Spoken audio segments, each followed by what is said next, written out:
Since the time of the Enlightenment, perhaps no idea has remained as resonant or felt continually as embattled as the idea of progress.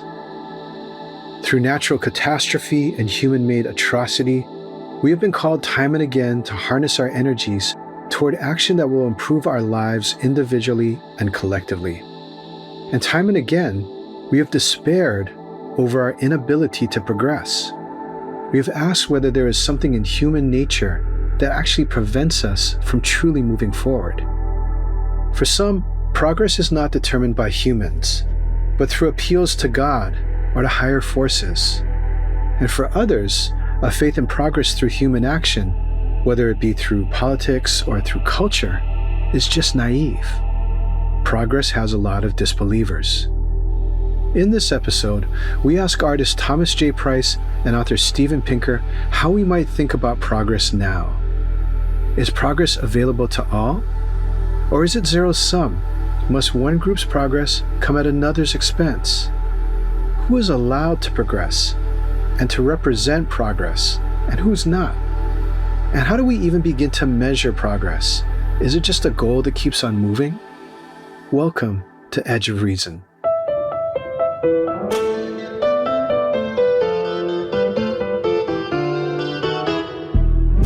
A new limited series podcast produced by Atlantic Rethink, the Atlantic's branded content studio, in partnership with Hauser and Wirth, a home to visionary modern and contemporary artists.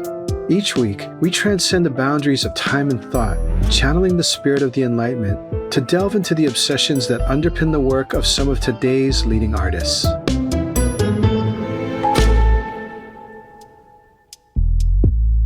This week, we're speaking with Thomas J. Price, a trailblazing British sculptor born and raised in Southeast London, whose works transcend form, capturing societal perceptions and challenging our views on Black identity, while offering a unique lens to view the complexities of today's world. And also joining us is Steven Pinker, the author of the 2018 book Enlightenment Now: The Case for Reason, Science, Humanism, and Progress, and a psychology professor at Harvard University, where he conducts research in visual cognition, psycholinguistics, and social relations. Thomas, I want to start with you. You're known for making these beautiful, monumental sculptures of Black people, some of which are 9, 12 feet tall. And then you make these oversized busts and you put them on pedestals. I'm curious, what caused you to work in such a large-scale way? And how did people react when they first saw them? It was quite a long process to get to the figuration. I began my sort of inquiry throughout my practice looking a lot more at sort of, I guess, what would be known as like abstract works, video works we looked at patterns of light and sound, and basically the internal. So like they're trying to get inside the minds of people and trying to recreate the sensory experiences that I was experiencing, and seeing and if I could place those in front of people and see if they could actually feel the same thing, see if I could recreate that sensation in someone else. And it wasn't until I had done a few of these that I started to look at the visual side in terms of the external elements. So what happens if, we use a representation of a person? So trying to use something which looked very familiar, i.e. the person, a face, and use that as a strategy, ultimately, to kind of directly connect people to what was in front of them, that I was placing in front of them. And trying to get them to sort of ask questions, because everybody feels sort of able to say something about or to comment upon what somebody looks like. And this is kind of running in tandem with my own experiences that every time I'd show work, the identity of the artist and my identity was placed on top of that work. And so race became a part when I started to show actual figures, the first figures being white, and all the conversation was about their mental state. And as soon as I sculpted and presented an animation of a Black individual, the conversation became about race. And so as a young student, that was something that I had to sort of take on board as quickly as I could, to be honest. It took me a little while. But that's when I realized I was sort of running a parallel conversation, one which talked very much about, at the core of it, what it means to be human. And the other part was, what does it mean to be human and have to deal with other people's sort of limitations and expectations placed on you based on what you look like? We should specify to our listeners who can't see you, right, that you're biracial. Were you surprised that people were viewing the sculptures that you were making in terms of race? I think I was blissfully naive in terms of the art world at that point. I was showing the sort of the bounty of the experiments I've been carrying out. All these experiments in terms of physiognomy, the proportions of a face. What happens if you shift the angles of eyes? What happens if you sort of adjust the curve of a mouth or the placement of ears, the size of a forehead? All these kind of things that were kind of connected to this pseudoscience in terms of the things that we're sort of entrenched in our thinking as I believe as people. You know what someone's like character-wise based on what they look like. These characters were actually fictional characters. They weren't necessarily taken from life. That's right. So I was using these kind of fictionalized or sort of physiognomy experiments, these sort of propositions as to character ultimately, and trying to prompt and test audiences. And so for me, it wasn't about race at all at that point. It wasn't until I showed the first animation of a black man that race became visible. It's like, and so I want to use like a fictional person to try and generate or create a real sense of a human moment of thinking and presence. And then when I went larger with the scale, so kind of 9 feet and now 12 feet tall, it was really about kind of a kind of duality of the psychological impact of that scale on the viewer, the kind of negotiation of that relationship between the represented individual and the viewer's sort of sense of themselves, and how scale, when it comes to that physical manifestation, that physical kind of presence, it flavors or it puts into context all the kind of other visual information you have in terms of expression, pose. Now, of course, your work is being seen in this very fractious context. Like, since 2020, we've seen calls to remove Confederate statues here in the U.S. And in England, there's been a movement to remove the statue of Cecil Rhodes under the Rhodes Must Fall movement. You decided not to put your figures on horseback, like pointing a sword at somebody, right? They're at rest, or they're in thought, or they're putting on their hoodies, or they're just staring at a phone. I didn't want my sculptures to just be another version of what we've already seen. So they're not about, now we too can be just as powerful as these men from history. It's about, let's actually not take for granted all these statues, all these monuments of so-called powerful men from history. Let's actually look at what they're doing and why they're there, and actually kind of wake up to them, because they're all around us. And we sort of reinforce their legitimacy by not saying anything. I think it's very interesting that, a lot have been pulled down, or there's conversations about them now. But, for a long time, I've been doing this for 20 something years, but for a long time, there was, we wanted to be up there. We wanted to be on the plinth. And, my figures, the large figures, stand on the ground because they share the ground with us. So, as I say, like, one of the works is called Reaching Out. The artistic concept is about reaching out to the audience, reaching out to the viewer, as opposed to, kind of creating something which looks out over them and says, you're not as good as me. Let's get Steven Pinker in here now. Steven, you're an expert in cognitive science and cognitive psychology, and you are driven to answer the same kinds of questions that Thomas is pursuing in his work. You've written a book called Enlightenment Now, and it speaks to the question of progress and human nature. How did you come to be so invested in these ideas? The Enlightenment thinkers were themselves amateur cognitive psychologists. Woven into their political philosophy and their moral philosophy were assumptions about what makes people tick. And I'm a person who believes that there's such a thing as human nature. I don't think we're blank slates that are just written on by the environment and parents and culture. I think that we come into the world with certain motives, certain learning styles, certain ways of conceptualizing the world. And I always had to deal with the squeamishness that many people felt about the very idea of human nature, that maybe it confines us to the status quo. You can't change human nature. And so that there may be a reactionary coloring to the idea of human nature. And I think a lot of the pushback against specific theories in linguistics and cognitive psychology and evolutionary psychology comes from people's fear that, you're saying that there's no point in trying to make us better off because war is in our genes, and so we'll always have war, and so on.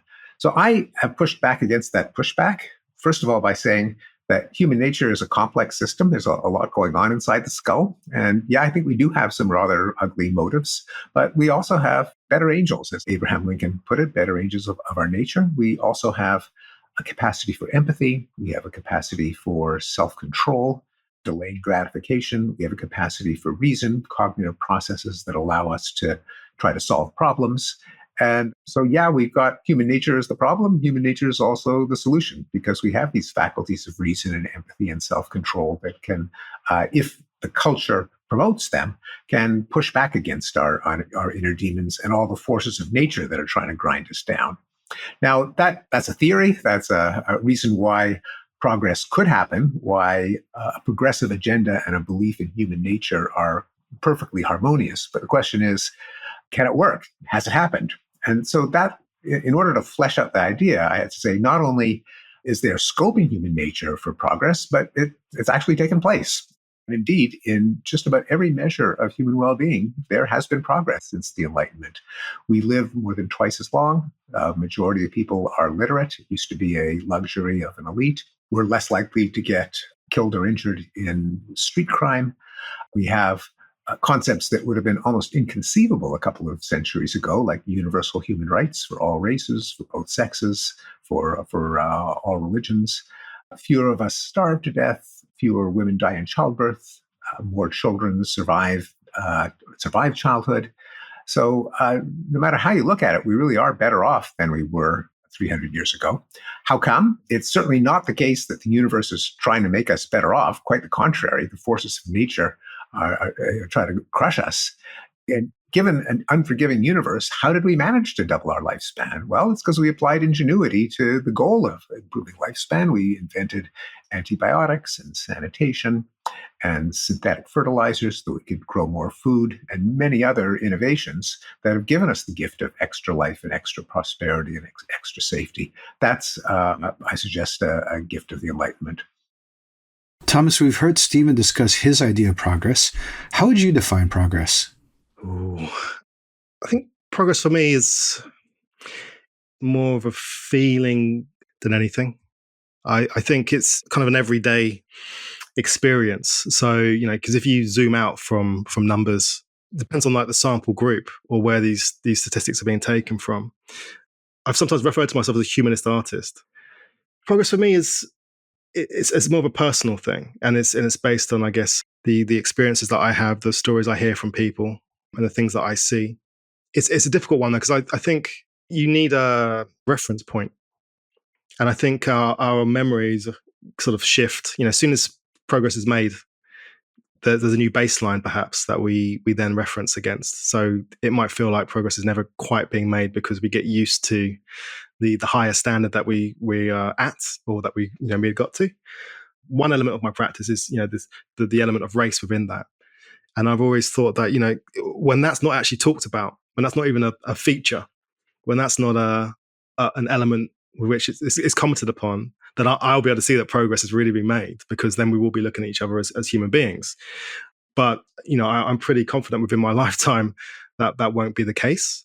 But I think progress is it's a tricky thing if you're not working on statistics and you're trying to look at experience. Progress can feel like nothing, or it can feel like it's hugely progressed. So sometimes it's a fickle thing, perhaps. Can I add something? Thomas said something that I'd just like to corroborate, because half apologetically he considers himself a humanist artist, but I think that's dead on. That's exactly right. And for the reason that we've mentioned, namely, a lot of art traditionally was not particularly humanistic, in the sense that it glorified heroes and gods, almost a kind of a Nietzschean Superman as the ideal, the guy on the horse with the sword, or the gorgeous Greek gods. The idea of taking an ordinary person and to put us in the position of beholding a human being in all their ordinariness, but with the little twist of them being monumental in scale and cast out of bronze, the material that used to be reserved for heroes. Thomas, forgive me. I think must always. No, I'm loving this. For an artist to have their work explained by a dilettante, a neophyte. But it seems to me that there is a statement there that ordinary humans are worthy of our veneration. It's not just about generals and God. So it's almost the ultimate humanist statement. Thank you. It seems to me one of the things that just occurs to me as a naive viewer looking at your gorgeous sculpture is when I see them, like I see the young woman looking at her phone, the first thing that comes into my mind isn't, oh, that's a woman of African descent, African American or a British African. It's just like, it's a person. I mean, well, yeah, now that I think of it, she does happen to be African American or Afro British, but everyone is of some race. The first thing that pops into mind is just the ordinariness as a human being. But then, of course, I flip back and forth, and you can't not. You think, is that meant to be of an African person, or is it just a person? And everyone's of some mixture of races. Tell me if I'm off base thinking that kind of interplay. Do you think of these figures in terms of their race, or are they just human beings? I mean, that you picked up on exactly the kind of scenario that happened. So, when I first started making figurative works, it wasn't about race whatsoever. I was creating sort of notions of character, kind of psychological moments of people that I had observed. So I'd take a kind of a real kind of impression I'd had of a psychological moment that I've kind of witnessed, and then I would try to recreate that using the most kind of potent recipe of physical parts I could, and then present that to an audience and say, what do you think? What's this person feeling? And it wasn't until initially I'd sculpted 2 white characters. The audience were like talking about the psychological impact of those people, and I wonder what they're feeling, and it reminds me of my father, and all these kind of different, very connected takes on what they were looking at. And then when I presented the first visual representation of a black person, the first things were about the race, and it kind of closed down the conversation within a predominantly, almost exclusively white audience. And so my kind of recognition of that moment, that awkwardness almost, and my sort of naivety of not realizing that was going to happen within that environment, kind of made me want to, what happens if I do it again? What happens, because I'm just sculpting people. So what happens if I place another one of these kind of characters in front of people? Because maybe I got it wrong the first time. Maybe I'm just overreacting here or seeing something that's not there. And the same thing happened again. Now, when I stepped into the realm of the sort of the very formalized way of the monument, which are connected to all these different emotions that people have about nation and history and their versions of history and their place within those histories and those nations. When you start to make them think again, there's some real resentment and resistance within those people that want things to just stay as they are.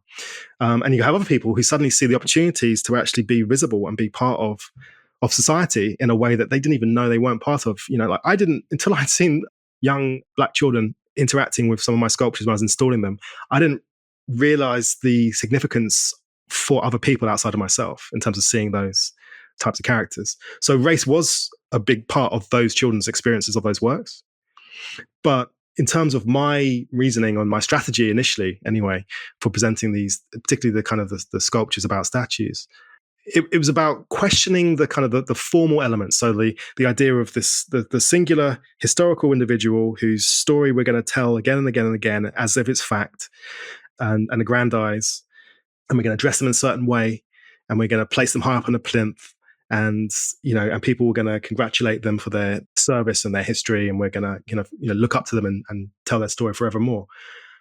That for me was the thing that needed to be questioned more than race. So race for me is a part of it. Clearly, is continuing to be a part of it, and perhaps even a more important part as sort of things in society, in particular in America, I think kind of progresses. I think there's a lot. We talked about pushback before. I think there certainly is pushback right now. Because that's my experience of life. When I have a conversation with people and I'm talking to them and suddenly a snippet drops in and it's about my race. And I thought we were talking to people. For me, that's my experience of life. So it's about how do you incorporate the things that you understand? How do you incorporate your experiences and the ways that you've learned to navigate the world? How do you share that with people so that they can connect with you and the work based around those elements? How do you create something which is sort of compelling in its realism of experience and the honesty of that? Because I think that extends itself to whatever race you are, because I think these ultimately, the characters within these sculptures are expressing themselves without being performative. And I think that is a thing that every human understands. This the thing that we present to people, and then the thing that we feel, or perhaps sometimes fear, that we are. And I think these sculptures are kind of celebrating, being as you are. Mm.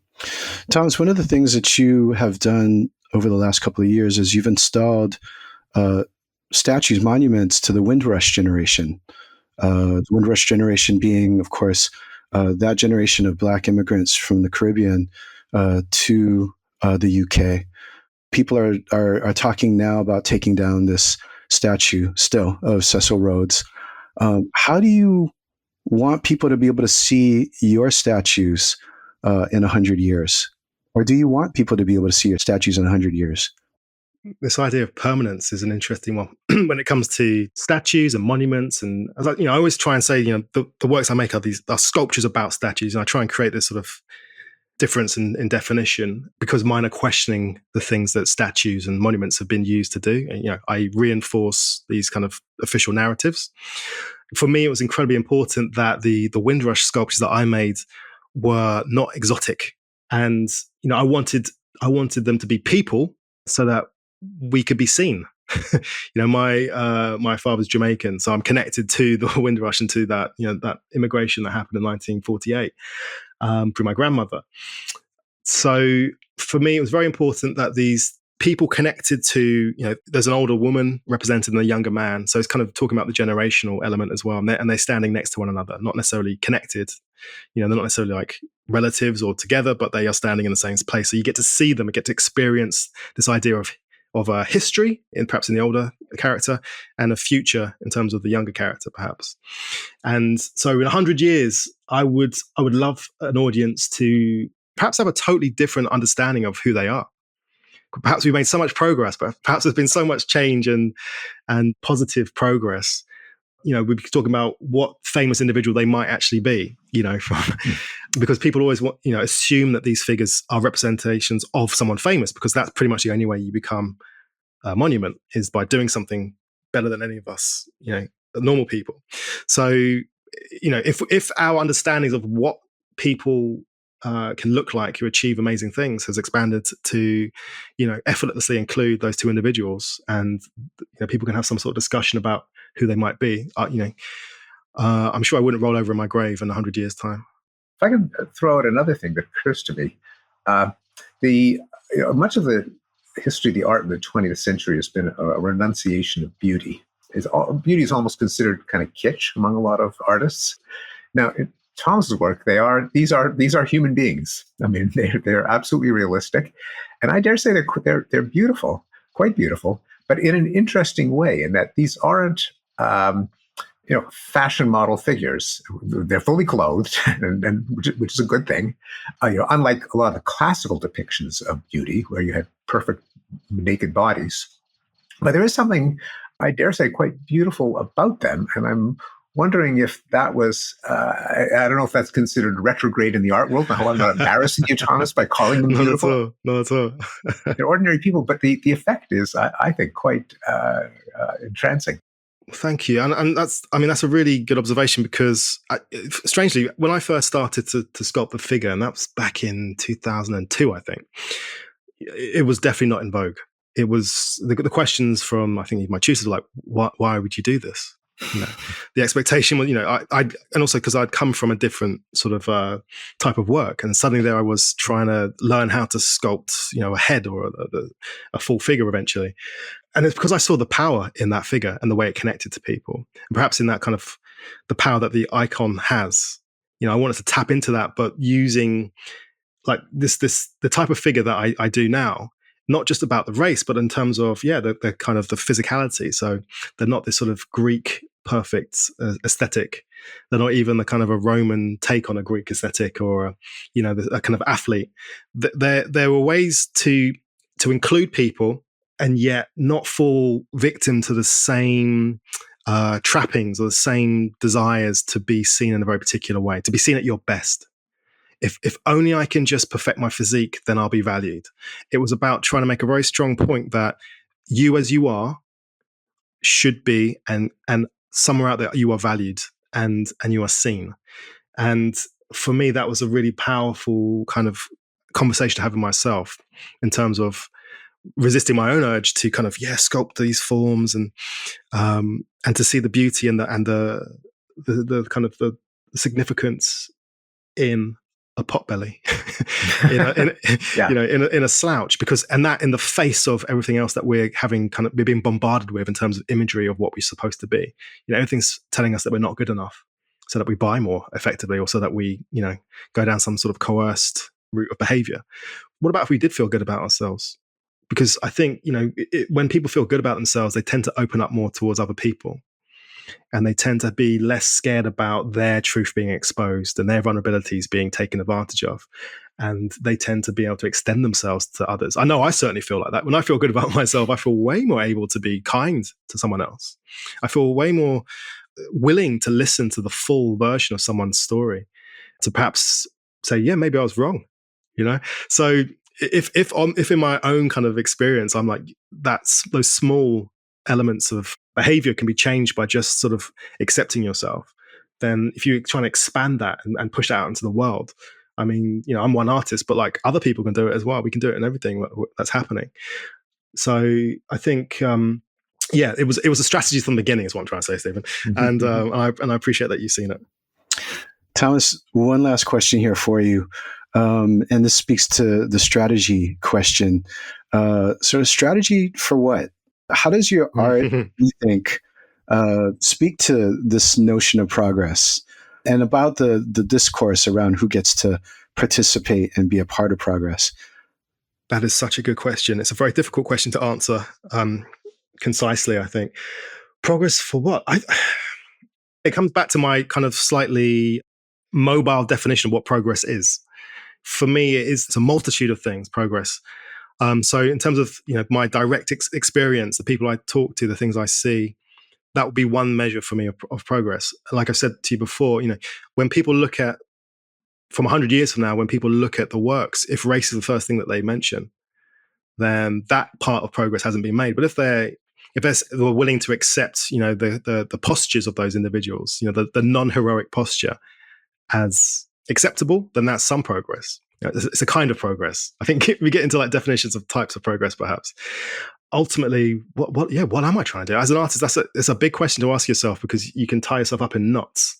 And I tend to try and look at the thing in front of me and deal with the questions that I'm asking in a particular piece of work. Sometimes we're just very formal questions about material, about form. But I think if we're extending that into ideas of concept and ambition for progress, then I think, ultimately, I want us to be, as humans, I want us to be more understanding of one another. And I want people's lived experiences to be more reflective of our ideal of progress. When we say that progress is being made, then I want a variety of people to be able to say, yes, I agree with this. Yes, I can experience this. My neighbor experiences this. Because at the moment, it feels like progress is being made, but within particular groups. And I think, there's always room for improvement. Stephen, any last thoughts? I find the work as sculpture inspiring precisely because it's such a delightful inversion of the cultural history of using oversized bronze monuments to deified military heroes. I have no doubt that Vladimir Putin would be very happy if he was immortalized, naked with a discus or on a horseback. Top of a horse. Yeah. Yes, but Thomas would do a sculpture of one of the an ordinary Ukrainian, and that's really the contrast. It is a different system of values. It's the system that I think conduces to progress, makes progress possible. Is that we consider the dignity and the humanity of ordinary people in the subway staring at their phones. That's a beautiful way of putting it. Thank you so much.